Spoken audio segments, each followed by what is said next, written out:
Bonjour à tous, on voit aujourd'hui une histoire pleine de morale. Un des élèves du Rav Shalom Aroush fut blessé gravement dans un accident de la route.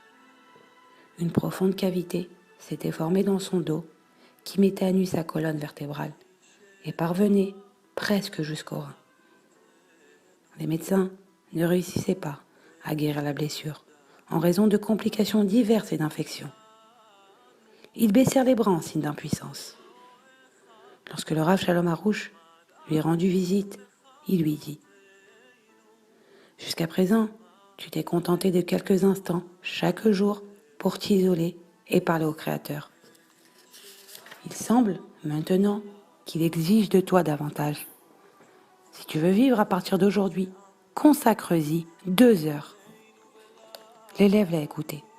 Chaque nuit, il se traînait en fauteuil roulant jusqu'à la terrasse de l'hôpital et pendant plusieurs heures, il demandait au Créateur, dans ses propres mots, qu'il obture cette cavité. Peu à peu, et à la stupéfaction des médecins, une nouvelle chair se forma dans son dos, jusqu'à remplir complètement l'orifice, et il recouvra complètement la santé.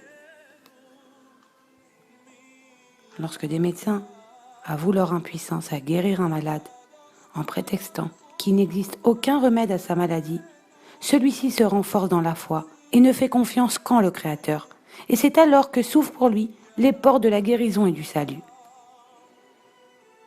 L'explication est la suivante.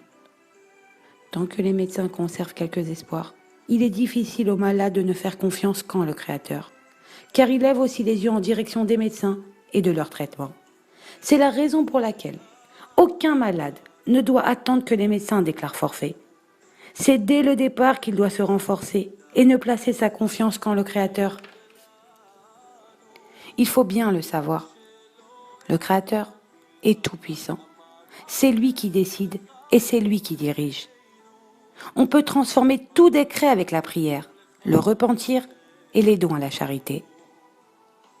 Bien que toutes les prières et toutes les initiatives spirituelles soient utiles pour la guérison d'un malade, la prière de celui qui souffre est la plus efficace, surtout quand il parle au Créateur en s'exprimant avec ses propres mots.